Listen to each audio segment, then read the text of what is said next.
Hey, All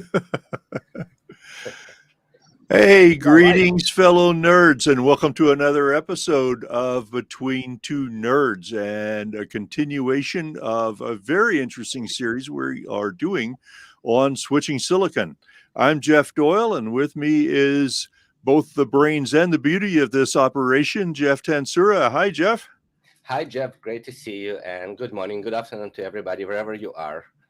And we would like to welcome Guy Kaspari, who is a well-known entity in ASIC world, been around for a long time.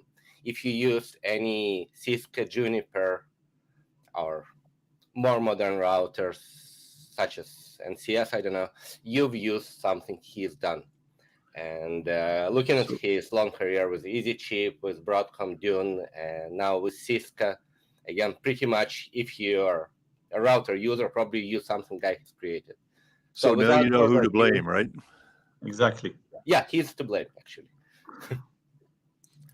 We will start with Guy kind of covering what he's done in the last 20 years. And so starting with history, how networking silicon has evolved, and we'll go on more details with progress. Guy, to you. Hi everybody. Thanks, Jeff, both Jeffs for the introduction. You can make a wish. What? You can make a wish. You are between two Jeffs. Exactly. Okay, so we talked about this. So today I work for quite some time for Cisco, and on our networking silicon. And actually, I've been in the networking silicon industry for over 20 years, maybe 25, something like that, as long as I can remember. And I came to this industry by chance because of a friend that a bit older than me that told me, listen, Guy, I was looking for a job, and he said, listen, Guy, this area is interesting. Okay, you should join it. And instead of joining the company he worked for, I went to a different company called EasyChip. And the interesting thing is that today we are working together. Okay, I won't name names, but if he's listening, he knows it's him. It's really small.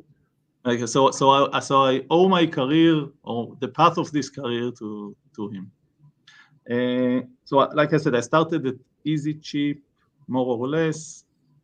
I had some other experience, but the first real ASIC design job was for EasyChip. And some of you probably remember the NP2 and the NP2C. That's where I started. I also worked on the NP3C, the NP3, which nobody knows because it never taped out. And I think that what we can do when we talk about the history is another sentence. I'm not a switching guy. I'm a network processing guy. All my life, I've been working on the NPU. EasyChip was an NPU. So let me start the first question here. Not many of you know, but every networking vendor uses EasyChip. Cisco SR9K was EasyChip based. Our own baby at Redback Ericsson was EasyChip based. SSR used EasyChip. Juniper, again, not well known, but used EasyChip. So what made EasyChip so great that all the companies that have been making their silicon since day one, I mean, Juniper came up with Internet Processor 1, right? That eventually they all used EasyChip. How was it different? So I think, again, I'm not one of the founders of EasyChip. I was a quote-unquote simple engineer. And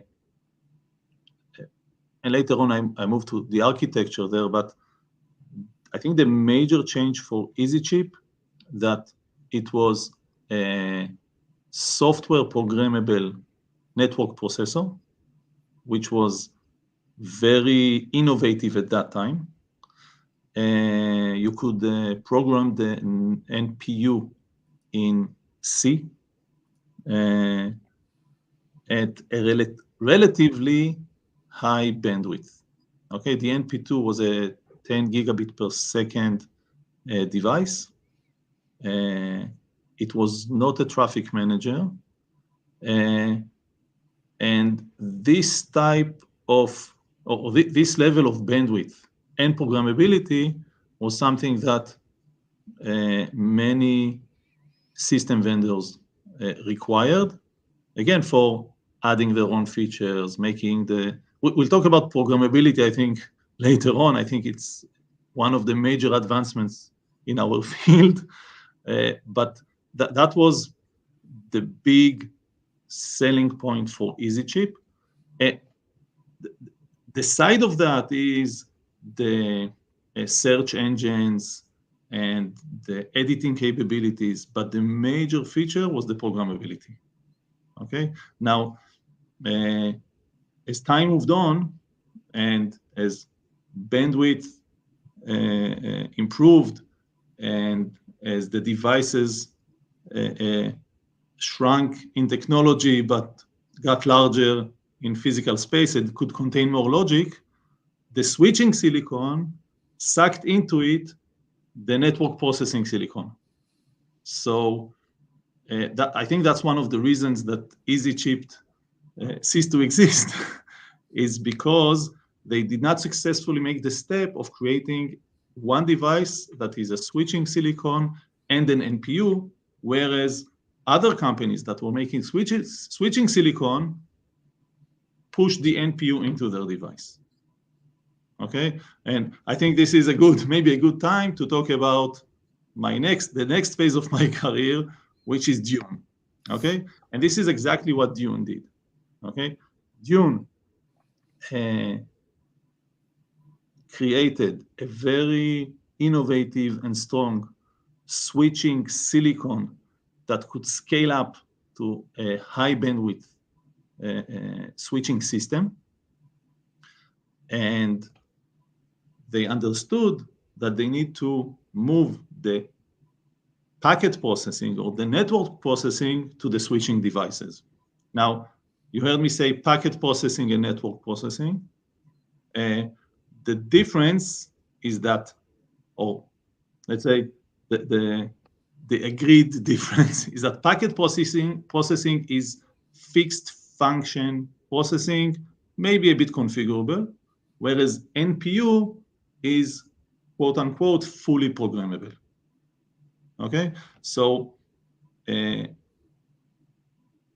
networks started with packet processing, and actually when I was there, we understood that we need to move from packet processing to more and more configurable or more and more capable or more and more programmable network processing.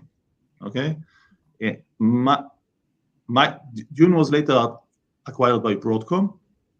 My time in Dune, the advancement in technology did not reach network processing. We'll talk about that in a moment. But the sucking of the packet processing and the capabilities into the switching silicon, I think that was the industry change that eventually EasyChip could not keep up with. So question to you. To my memory, there were periods in time where vendors would build line cards with EasyChip packet or network NPUs and pre-Broadcom acquisition Dune at Fabric. So Arad, yes. And going back, why wasn't this model sustainable? Why couldn't people build line I think it's out of this too? I think it's obvious because once, instead of having two devices, one doing the switching or the traffic management part of the line card and the other doing the network processing of the line card, having a single device, more efficient in cost, more efficient in power, it just doesn't make sense. Okay, it's having a single device that can do both It's better than two devices, each one doing a different thing. But It's looking at NP2 and NP3 that never came to the light, unfortunately, which was supposed to be really great NPU, they were much more programmable than early, pre-Jericho devices, right? So have you seen but you did. I agree, Jeff, but you did not need that much programmability for those applications. Have we, as industry said, we don't need this programmability, we need more packets per second, and we agree to go into less complex most applications for all the data center, the cloud, the network processing reached a level of maturity that it was well known and well understood. There were several emerging protocols like maybe Trill, okay, or Mac in Mac, that came in and died. And the switching silicon with the quote unquote limited packet processing could accommodate them because it was advancing all the time, okay? So for a system vendor to build a router or a switch, it didn't make sense to have this great flexibility of the EasyChip NPU, but at a much higher cost, also at a much lower bandwidth, okay? Because if we look at again, NP2 was a 10 gig, while at the same time, there were switching devices that were doing 20 and 40 gig. Mm-hmm. Okay, so again, it doesn't make sense. Okay, so as time progresses, we now see real NPUs. We can talk about that later, but we now see quote unquote real NPUs, fully programmable NPUs inside the switching silicon. Okay, so in the landscape that we see today, an independent NPU, I don't think it makes any sense. So we could say that it was kind of Darwin cycle where EasyChip just didn't change fast enough and just died out. Like I agree. I could say no. We can maybe think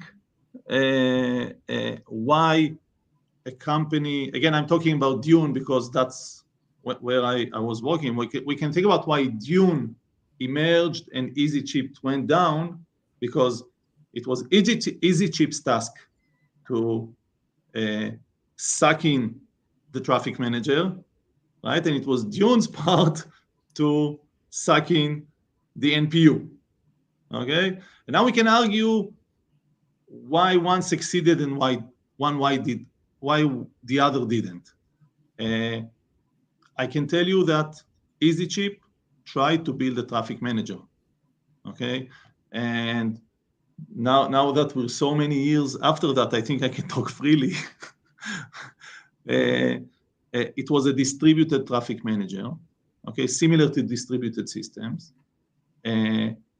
But maybe the magic of switching is more complicated than the knowledge for network processing. Maybe, okay? I know that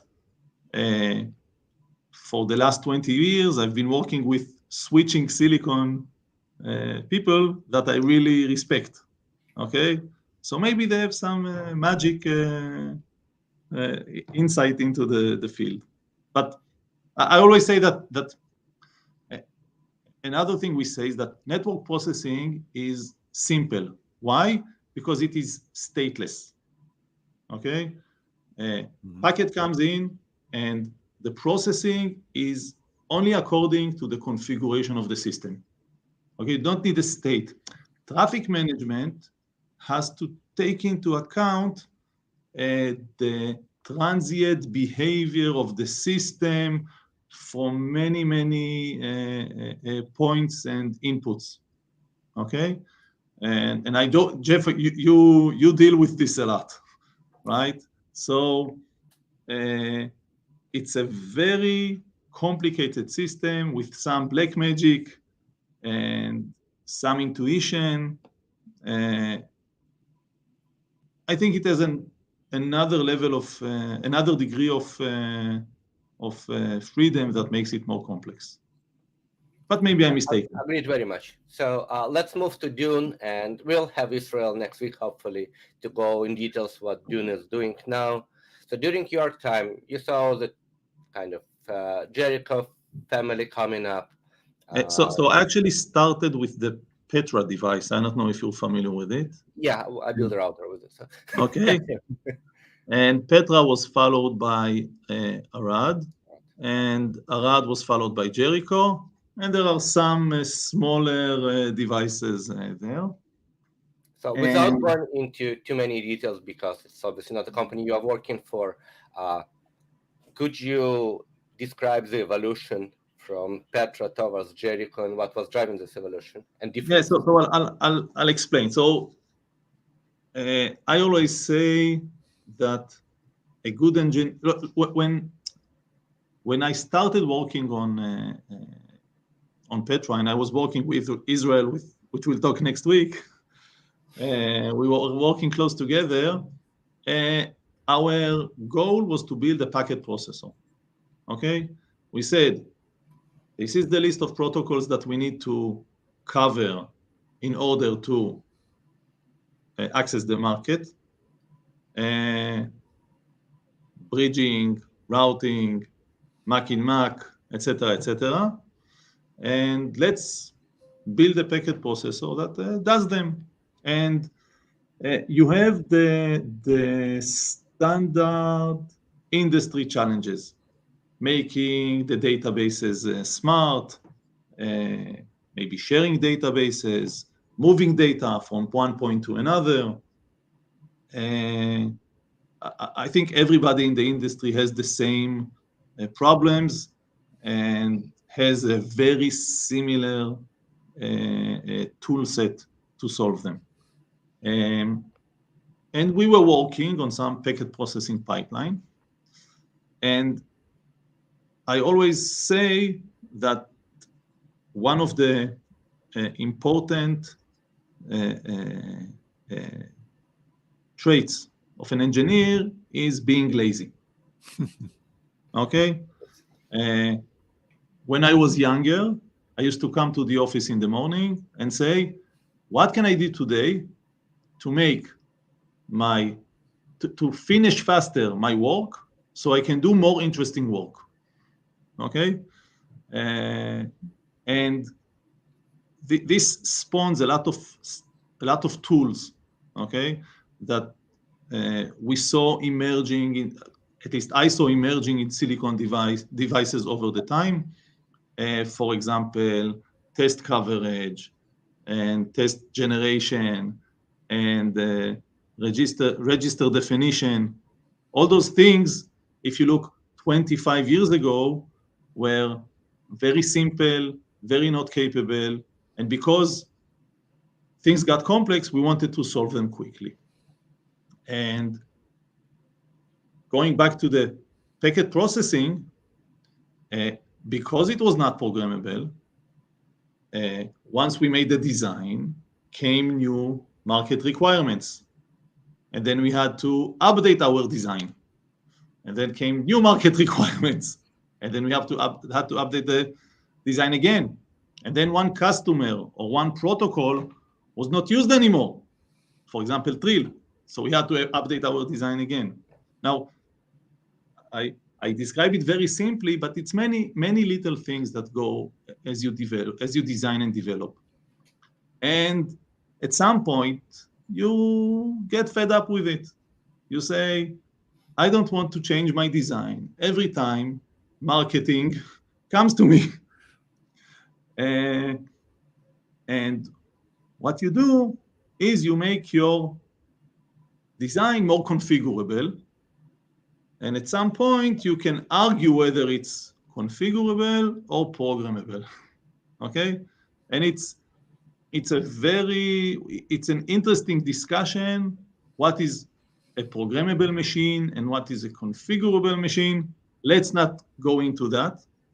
And also, the SDK or the software or the tool set is the makeup for your design. So sometimes the makeup makes a configurable design look programmable. Okay, so let's not go into the thin line of what programmable isn't, but this is something that happened as Petra evolved into Jericho. Okay, now maybe make a pause and talk about the different NPU architectures. Yeah, so before you go there, I would like our listeners to better understand. Probably you are most familiar with concept of route or routing in and out of tunnel. So when VXLAN came in order to route out of VXLAN tunnel, most networking silicon had to be either respun. So we all know Trident 2 into Trident 2 plus respin because it couldn't do it. Other silicon had to implement so-called recycling logic, where packet would go all the way back into the ingress pipeline. And obviously it resulted in much lower throughput. So programmability, while might sound abstract topic, when we come to implementation and innovation, it's fundamental to be able to be fast and be able to accommodate new requirements that come with new use cases. Yes. So again, I didn't talk about that, but you're correct. For me, programmability came from laziness of accommodating new protocols. Okay. I agree that at some point you understand that once the device is out there, you must have programmable silicon so you can access new customers and respond to the evolution of the networking world. Okay. And I think it's also important to understand that standard life cycle of piece of silicon is about 3 years, right? From kind of design phase into type out. So if you miss the opportunity and this part that needs to be changed, not programmable, again, you are stuck for a really long time if silicon cannot be changed by software. Yes. Also, you're correct that the life cycle from the time you work until the device is available is about 3 years, but this device will also be in the field for another 4 or 5 years. Okay, so it's a much longer time. Okay. How much does programmability extend that life cycle, that lifetime though? I've never measured that. My guess would be that it doesn't. I think that what kills it is the speed. I think that the evolvement of the speed of the devices is more important than the programmability.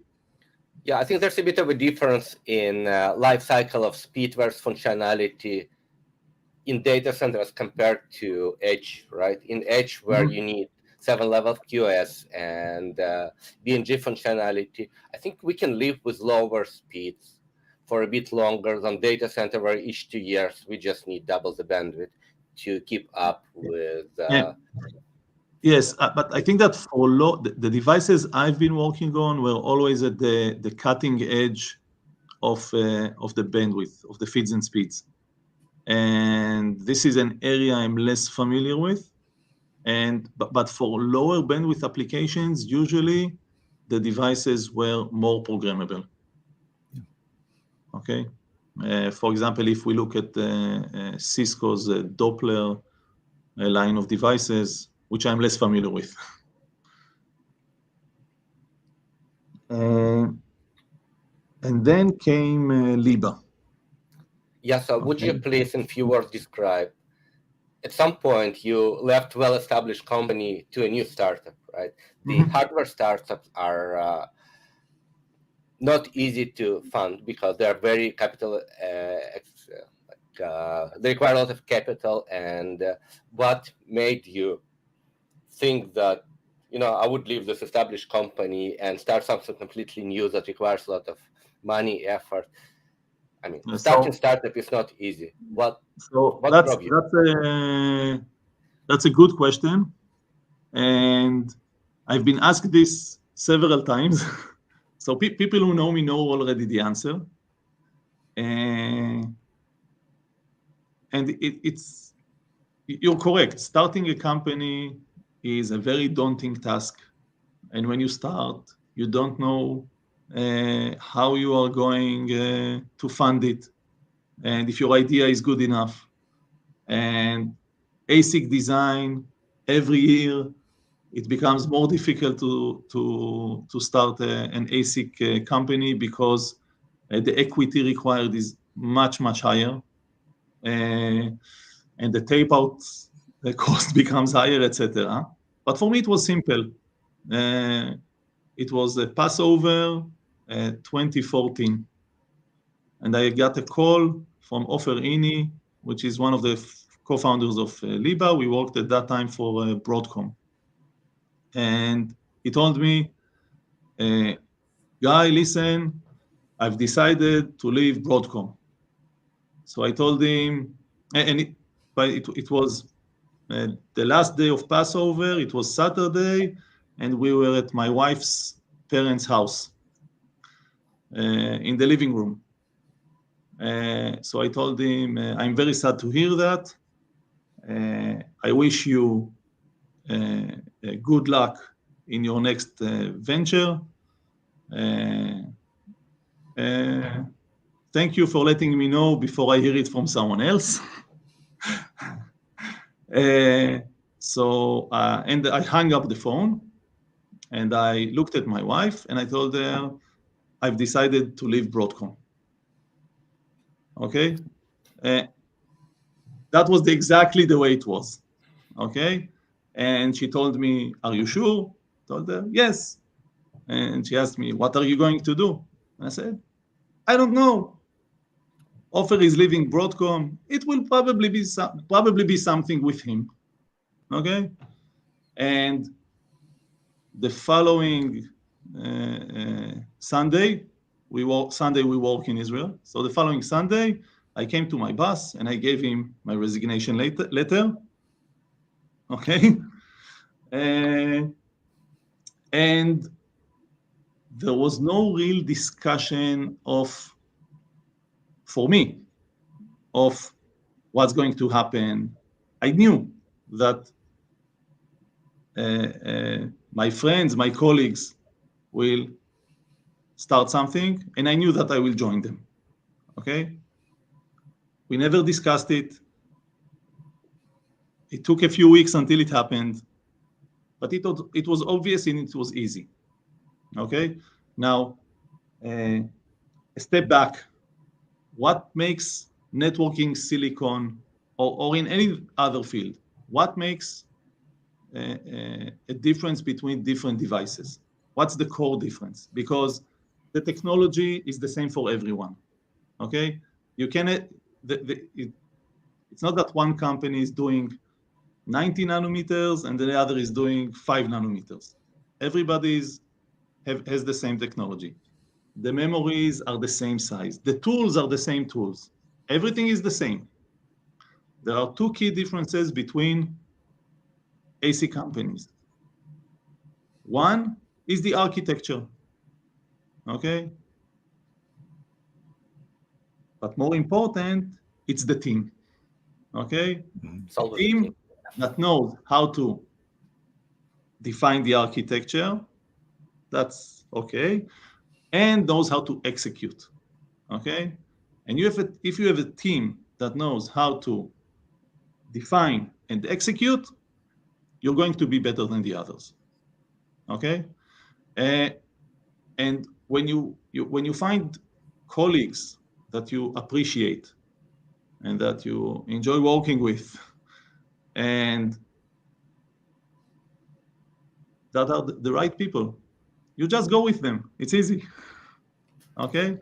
So it sounds very daunting, starting a startup. For me, it was very easy. Okay, for me, it was natural. So sorry for making it simple. It's not, and I mean, we all work for startups, so we know how difficult it is, especially as you move from software startup, hardware startup. No, it's you know, then you work and there's pressure, and you have to work hard, and sometimes you succeed and sometimes you fail. But for me, the decision was easy. Okay, and my quote unquote joke, I think I told you that, is that when I was 40 years old, I was unemployed, and I lived in my wife's parents' garage. Okay, so Okay, so now we are moving to Liba, or actually Siska, so you can talk more in details. So I would really like to kind of better understand what made you think that the significant architectural changes. And I'm afraid to touch on all of them. I signed so many NDAs with you, so I don't even know where to start. What drove architecture of Silicon One, and why did you decide to do it particular way as compared to Dune, which most founders of Liba were from? So you took a step that was significant, but something made you really convinced that these changes you're going to bring to New Silicon are going to make you successful. What were they? So when we had the luxury of starting from a clean slate, okay?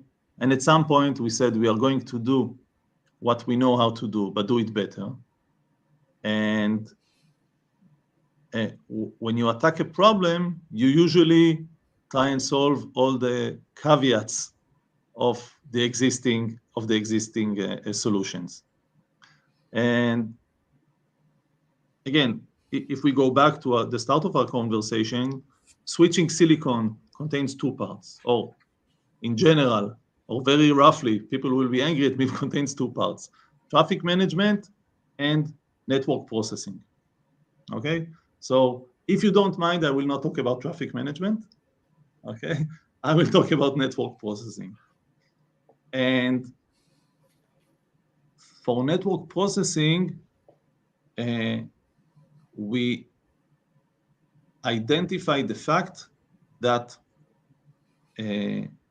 because that the next logical step for the packet processing in switching silicon is to be quote unquote fully programmable. Okay, and we talked about why. It's natural evolution. It makes you able to cover more markets. You can build, if you do it correctly, or if you do it good enough, you can build a machine that can go to the switching space and to cloud and to enterprise routing and to the cloud. And because for someone that is not intimate with these fields, it all looks the same. Okay, we know that there are major differences between service provider routing and enterprise switching and the cloud. There are major differences. Mm-hmm. For a second-year college student, it looks like it's all the same. It's just a router. It does IP and Ethernet. So to be able to build a machine that can cover all these spaces, the major feature was programmability. We wanted to build a machine that is truly programmable. And the nice thing that we did, or the nice approach that we had, is that we developed the hardware, the tools, and the application, okay, in parallel. And there was feedback between all of the parts, okay? And now we can go into some very interesting details of the architecture, but that's for nerds. That may be less interesting. but that was the main concept of the NPU. And from that starting point, we made many innovations. We made database innovations. We made compiler innovations. We made language innovations. We made, I think, also some networking innovations. The fact that the same hardware and the same software implements both. Now I'm going into details. Implements both. Most of our audience are nerds, so. Yes, okay. So the fact that the same hardware and the same software execute on both the outer headers and the inner headers of a packet is very innovative. And if you think about it, if you have, for example, an IP tunnel, an IP and an IP tunnel, most switching device or most routing devices, I think also many software stacks have different code for processing the outer IP and the inner IP. But if you take a step back, they're both IP headers. Why don't they have the same processing? So this is, I think, one important innovation, and it also allows you to cover easily any header stack that you encounter. Okay, so there are many innovations. We have database innovations and traffic manager innovations, of course, but I think the programmability is the main feature. That's it. Now you need to ask questions. Okay, so I'll ask, or go ahead. Well, I was just going to say, you made a lot of the same differentiations that Sharada did last week, our guest last week on the show, as far as overall switch applications. So she sort of showed a spectrum. I think you mentioned you saw the show, but she made sort of a spectrum from enterprise to service provider to data center switching, and then showed some different aspects where the demands on the switch seem to be different. At least that was her differentiation. So things like buffer depth and you mentioned header processing. She pointed that out too. That seem to be very different in those different applications, or at least there's a spectrum of. Okay, so now let me bring a few points Sharada made, and then you can address them. So it was mostly focused on Trio. Trio as a Juniper-made NPU that is a many-core run-to-completion device, right? So she made particular points because it has so many hardware threads and mini processors that can, in parallel, process it, highly programmable, could be programmed pretty much for everything and anything, software-driven. Number two, she specifically mentioned the difference between VOQ, which is queuing at ingress for egress, versus the way Trio does it, that has buffering space both ingress and egress. So those are a couple of points she brought as unique differentiation. Would you please talk about them? Okay, so let's. I will not talk specifically about the traffic manager, if you don't mind. Okay, but let's talk about the NPU. And one of the statements I hear is that you cannot design an architecture that covers all spaces. Switching and routing are different. You talked about buffering. You talked about header processing. Switching and routing are different. You cannot create an architecture that implements efficiently both of them. Okay. Now I will tell you that. Now get ready for this, Jeff. Okay. You are correct.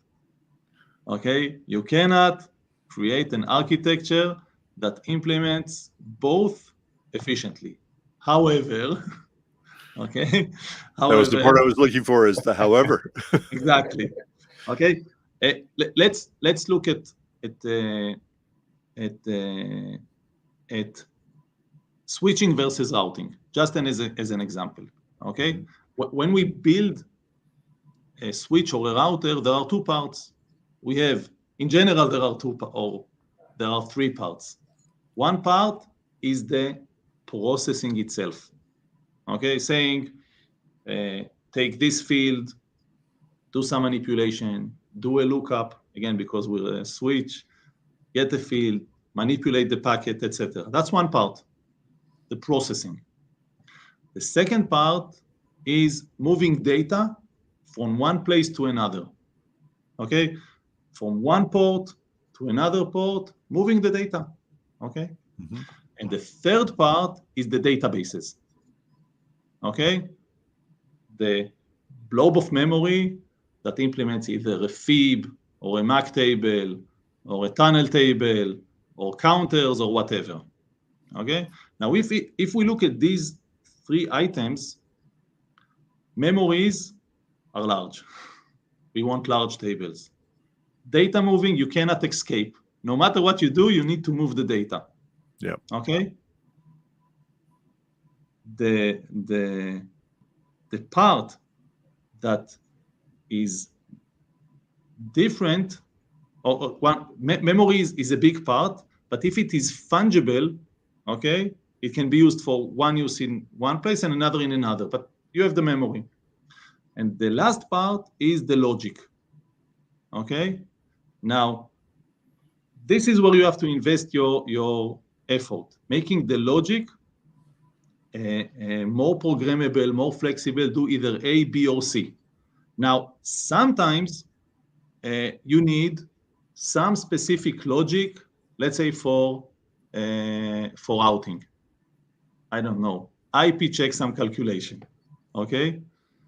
In existing devices, logic is much cheaper than all the rest, okay? If you look at the device, okay, the additional logic that you need for problem A, B, C, or D, again, if you do it elegantly, is much cheaper. And now I will ask you, are you willing to design an architecture that is 1% or 2% or 3% less efficient than the optimal solution, okay, in order to have it cover different spaces? Okay, that's one question. I won't answer it. You know my answer.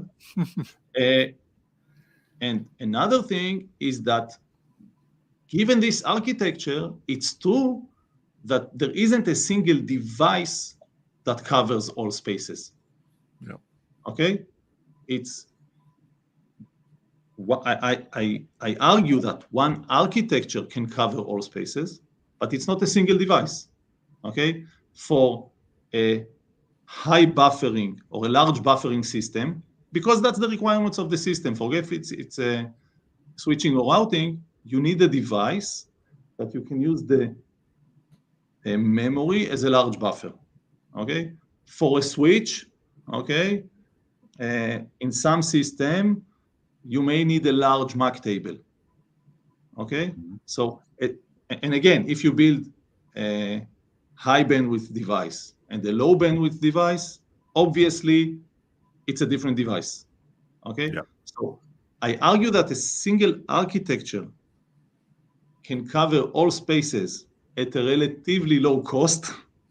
That's important. And you need different devices for each application. Okay, does this make sense? Yes, it does. Okay, so, and I won't talk about the traffic manager, but I think that from the NPU perspective, we've achieved it. So let's try to look into difference between traditional shallow buffer device and deep buffer device. Shallow buffer device would have something between 100 to 190 MAC on the buffering space that's used for everything.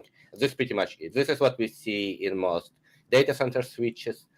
And for a reason, I mean, we don't want to buffer. Buffering is actually making net performance worse and better. On another side, we've got debuffer devices.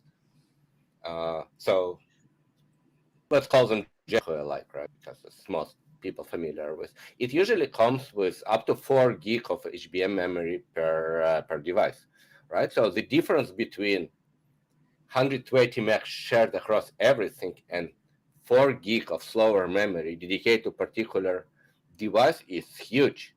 Why aren't we trying to build something in between?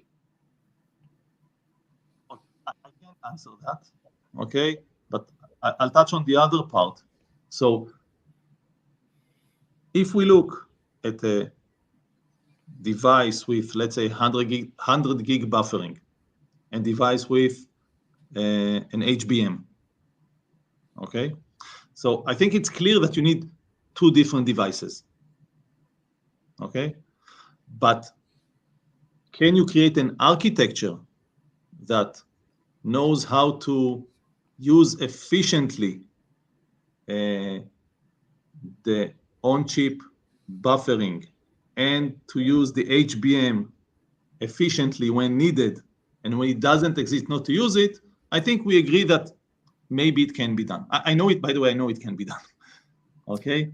Looking at your first company, EasyChip, has very interesting innovation with regards to multiple level of cache. Probably was the first silicon to do this. How do you move data structures from slow memory into high-speed memories? Yeah.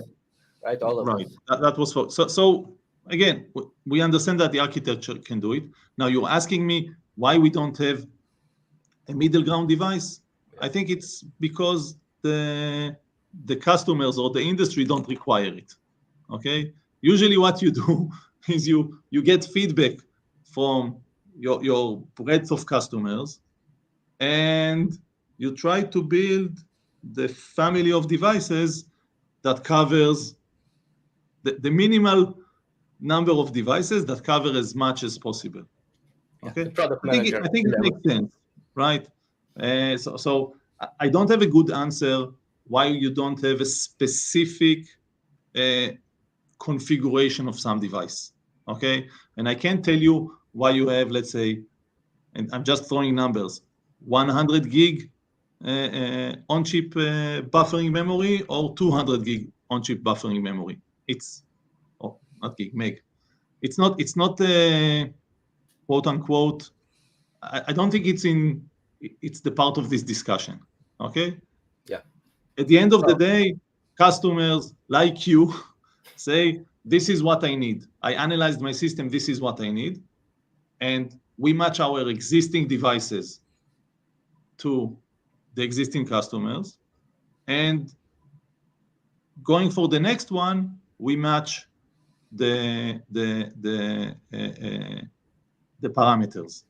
Okay, same go. You talked about buffering. Okay, I'm more familiar with the NPU tables. Okay, MAC table, fib, tunnels, counters, load balancing. Okay, these numbers, as you see the evolution of the devices, they change. The architecture remains the same. The size of the table changes. So let me ask you a few more detailed questions. If you feel uncomfortable, answer them. Just let me know. Yeah. So some things I don't answer to the best of my knowledge because I want to keep my job. Yeah. So you've decided to use P4 as programming language to programming parts of your silicon. Yes. Why P4? Why not other? What was the decision process to actually use P4? Okay. So we actually started with a C-like language. Okay. And at some point, we saw P4 emerging.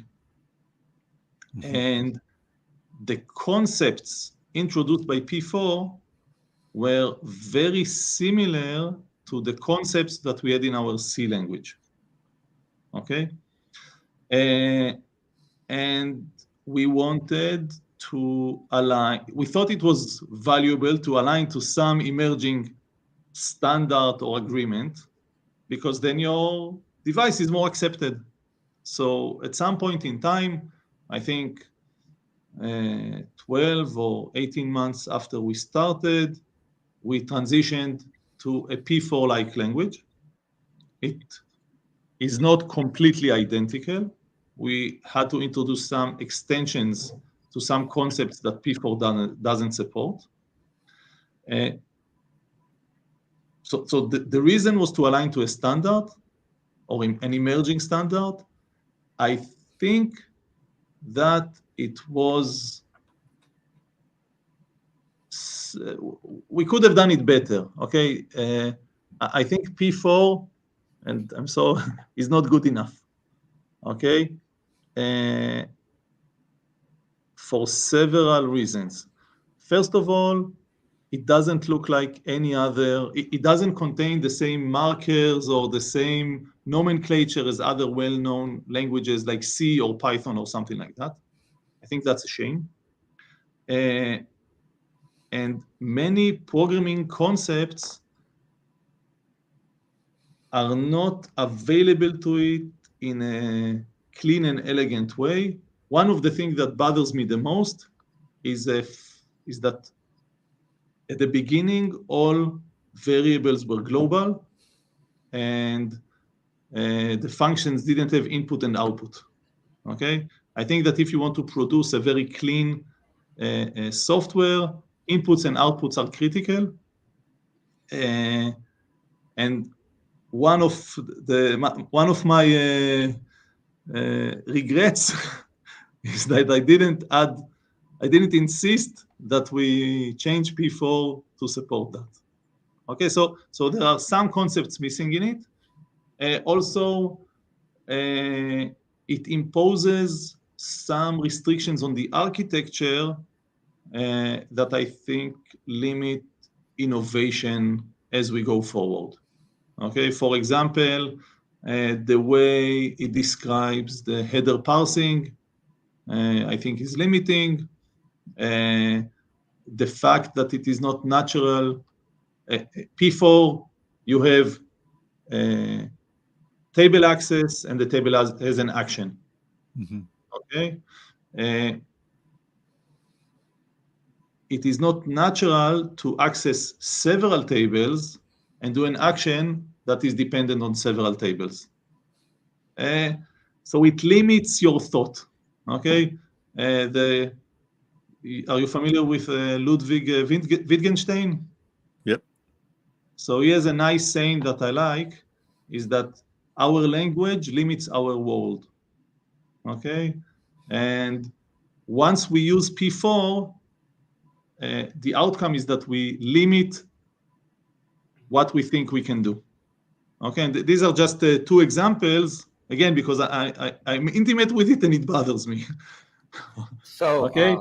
P4 is not a proprietary language, like it's owned by P4 consortium, could be extended. We've seen a couple of years ago respin of P4X, what is it, 12 or 16, that completely decoupled language from barefoot specifics and actually made it truly multi-vendor.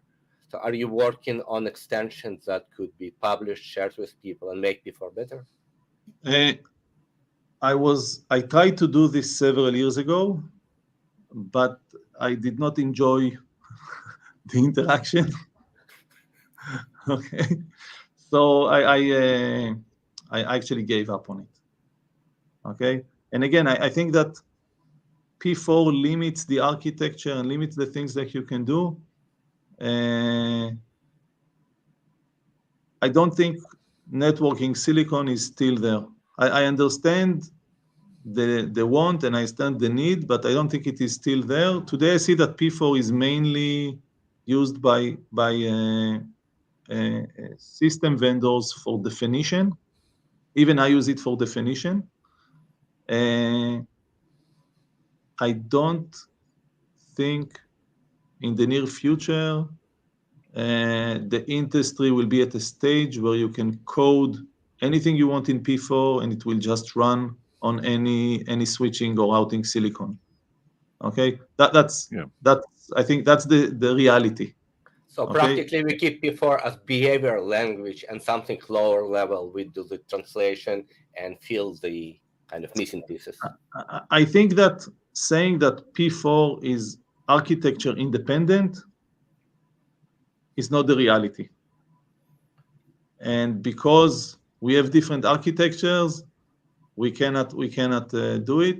That's the reality. The industry is not there yet.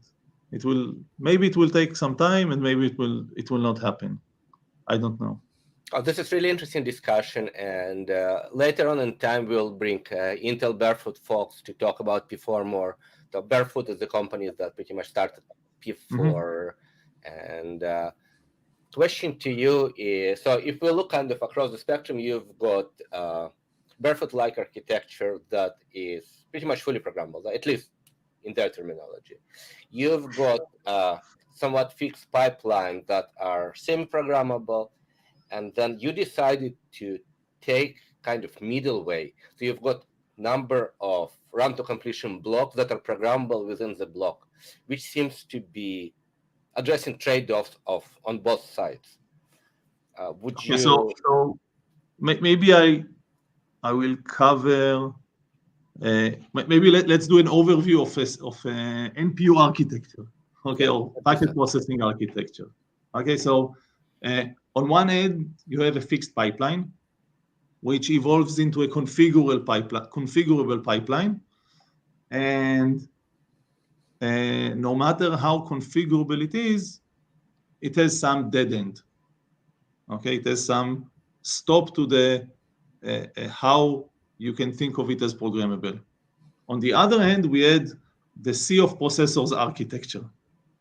Okay, and I think we had it in the NPS and Intel, the 2800, I think. If I'm mistaken, I ask your forgiveness. So there was a concept of a sea of processors. Easy chip was some hybrid of a pipeline, the NPs of a pipeline of processors, each targeted for some task. And then you had the problem of if the pipe didn't match your processing, what do you do? Okay, so the sea of processors, usually the processors were not efficient for network processing, as sad as it sounds, and also scheduling the data to these processors, getting it back. The instruction set was very, very simple. I think it was not efficient, and that's why it died at some point, or at least it doesn't go to the high-end devices. Now, Barefoot, again, I'm not fully familiar with the details, but at the end of the day, Barefoot is a pipeline. Okay, it's a match action pipeline, but it's a pipeline, and you can go through this pipeline many times, but it's a match action pipeline. And again, I'm not fully familiar with the connectivity we have there, they have there or not.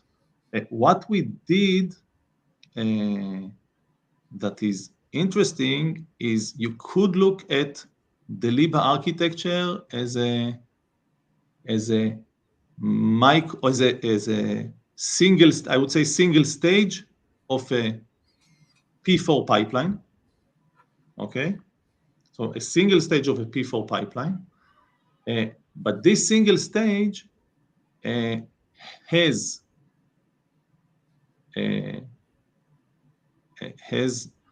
extensive action processing, I think more than what P4 defines, and has extensive database access functionality, more than what P4 defines. And this micro P4 pipeline can be repeated again and again and again in a run to complete manner. Okay, so the advantage is that because it's a micro pipeline, the advantage is that for if you put enough of these micro pipelines to match the processing of your racetrack application, then you achieve racetrack functionality. If you have some outliers, okay, some packets from some flows at a very low bandwidth that require heavy processing, they go into our micro pipelines again and again and again, many times, but their effect on the bandwidth is negligible. Okay. Now, these micro pipelines do not operate on the packet. They operate on a packet descriptor. Okay. So no matter how much processing you do not affect the data path, only the control path. Okay, so if you have to recycle, let's say, quote unquote, recycle again and again, you do not affect the bandwidth like the, I would say, old or different pipeline architectures, for example. So that's the main difference. Now, I think that the fully programmable definition is I think we all understand that fully programmable is quote unquote, okay? And I would claim that just like the competition is fully programmable, we are also fully programmable, except when you compare us to a general purpose CPU, which is really fully programmable, okay? So I think I touched a bit on the architecture differences, but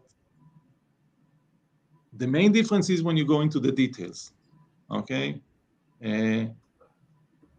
What exactly is this packet descriptor? Okay, what are the lookup capabilities? What are the action processing capabilities? Okay, now how you represent the packet within your NPU. Now, if I don't want to go into this, I don't think it's unless everybody that listens signs an NDA. So yeah, please stay within. We can take it offline, but these are major differences. Another important difference in network processors that are also switching silicon is, is the databases. Databases have a lot of ingenuity, and creating smart databases allows you to utilize a smaller amount of SRAM, and this either allows you to create smaller devices, less power, etc., or it allows you to push the performance envelope. Okay, if you have a device, you have some fixed amount of real estate that you can use, and some goes for the SerDes, and some goes for the control, and some goes for the processing, and the other goes for the databases. Okay, so you're limited. And if you implement or you design smart databases that are efficient in area, then you have more for all the other stuff. And you can push the performance envelope, and you can see that with the same size of the die, some devices achieve X and some achieve 2X. Okay, so the difference is the architecture, because the technology is the same for everyone. So coming back to technology, and we are running pretty much out of time, I'll ask you a question. By the way, I'm amazed that we successfully talked for an hour. Oh, absolutely. We will talk for another 2 hours. It's a great topic. So Shraddha told us that Trio is using solidified fabric. We know Broadcom using cells. I'm not sure what's known about Silicon One. I assume it's known that it's using Ethernet router cells, right? So would you please? I don't know what is known. Okay, I can tell you why cells are used. Okay, or maybe I'll ask you, Jeff, why are cells used? That's why we did ATM, right? Fixed size, small cells, no head of line blocking. You know exactly how long it takes to transmit a cell from A to B. They're always same size. Even so, if we look at modern architecture, usually there are 3 or 4 different cell sizes that's used based on particular configurations. So I'm really interested in your view on this. Okay, so my view is that you are correct about all that, but my view is that as the cells get larger, or as the packets have variable size, load balancing becomes more difficult. Okay, the efficiency that you can get over your load balancing links becomes more complicated. Now, in the past, when bandwidth speed was small, transmitting a large packet took a lot of time. Okay, and the granularity of your decision mandated that you divide the packet into cells. Now, dividing into cells has a cost. It's very nice, right? Because all cells are the same size, and all cells take the same space in the buffers, in the queuing, etc., along the way. But it has a cost, because each cell has a header, right? That describes the cell, describes where the cells should go, etc., etc. Also, you need at the other end to do cell reassembly, because at the end of the day, you want packets. So going to cells has a cost, okay? I think that as the link speeds get higher, the benefit of some of the benefits of cells diminish, okay? And now you have to choose, do you want these benefits or those benefits, okay? And I don't know what is public, so I can't say what we so are on doing. your side, it was trade-off analysis. 15 years ago, the only option was cells. Yeah. Okay, 15 years ago, there was no question. Today, it's debatable. Okay, that makes sense. So I'm out of questions for Guy. Jeff? I am out. I've been in learning mode pretty much this whole session. I'm just absorbing. I've made a bunch of notes just for myself, and I really hope that our audience has also. So I don't see. Do you have a comments? I'm not familiar with we this. We do have comments. I should mention. Let's see. I don't think we have any questions. I should mention, just as an apology to our viewers, our last show and this one, we've sort of been suffering from some very annoying spam on the user comment page, and Sean, our producer, has been doing his very best to block all that, but spam is spam, and it's hard to do. But I haven't seen any questions that haven't been answered yet on our comments page, legitimate questions. Yeah, so that we'll probably receive some comments on LinkedIn, Facebook, and YouTube. That was my next question, Jeff. Do you have a forum, a discussion forum? So it's scattered across LinkedIn and YouTube. So I also advertise hardware series of podcasts on Nanoc list, because whole idea came after we read the 400 gig discussion on Nanoc. So potentially we'll see some questions coming out of Nanoc. Again, I'll share this with you, and I would like to thank you for a really great show. And yes, thank you, Guy.